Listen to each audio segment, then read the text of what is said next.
Okay, இப்போ comfort ஜோனை உடைக்கிறது அப்படின்னம்னா நீங்கள் உங்கள் வேலையை விட்டுட்டு வந்துருங்க அப்படின்னு சொல்கிறது கிடையாது. அது வந்து தற்கொலைக்கு சமம்.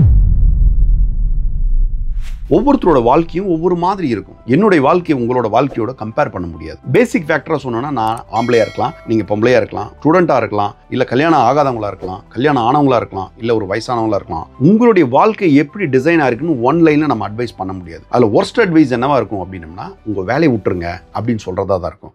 வேலையை விட்டுட்டு சாப்பாட்டுக்கு என்னடா பண்ண? அந்த மாதிரி அட்வைஸ் நான் பண்ணல. வேலை விடுறது எப்படி விடலாம், சிஸ்டமேட்டிக்கா என்னென்னலாம் பண்ணலாம் அப்படின்றதெல்லாம் இந்த வீடியோல நம்ம பார்க்கலாம். இதுல ஃபர்ஸ்ட் ஸ்டெப் எது சொல்லி கேட்டீங்க அப்படின்னா, உங்களுடைய டெய்லி ஆக்டிவிட்டிஸ் என்ன இருக்குதோ அதை வந்து நீங்க கவனிக்க ஆரம்பிங்க.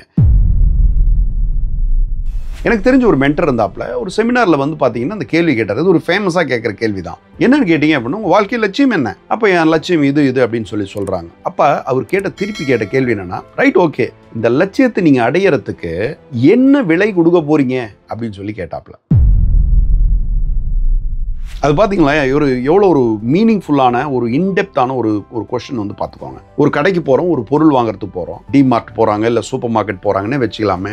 அப்போ இந்த கடைக்கு போய் ஒரு பொருளை வாங்கணுன்றப்ப வீட்டில் இருந்து தயாராகிறது, அந்த கடைக்கு போகிறதுக்கு போக்குவரத்து, அங்கேருந்து பொருட்களை பொறுக்கிறது, அதுக்கப்புறம் பில்லிங் கியூவில் நிற்கிறது, பில்லை போடுறது, பில்லை போட்டு செக் பண்ணுறது, பேமெண்ட் கொடுக்கறது, அதுக்கப்புறமா பேக்கிங் பண்ணுறது, செக்யூரிட்டிகிட்ட சீல் வாங்குறது, வண்டியில் லோட் பண்ணுறதுன்னு சொல்லிட்டு இந்த மாதிரி ஒரு ப்ராசஸே இன்வால்வ் ஆயிருக்குது. ஆன்லைனில் ஆர்டர் போடனாலும் சரி அதே தானே. ஏதோ ஒரு எஃபோர்ட் நீங்கள் எடுத்துகிட்டே இருக்கீங்க ஒரு பொருள் வந்து நீங்கள் வாங்கணும் அப்படின்னா. சரி, நம்ம பார்க்குறது வந்து பேமெண்ட் கொடுத்தா வந்துடுது அப்படின்றத விட அதுக்கு எத்தனை எஃபோர்ட்ஸ் நம்ம போடுறோம் இல்லையா? ஸோ இதெல்லாம் கலெக்டிவாக பார்க்கும்போது அந்த பொருளுக்கு நீங்கள் கொடுக்குற விலை, அப்போ உங்கள் லட்சியத்துக்கும் அதே மாதிரி பார்த்தீங்க அப்படின்னா ஒரு விலை வந்து நீங்கள் கொடுத்தாகணும்.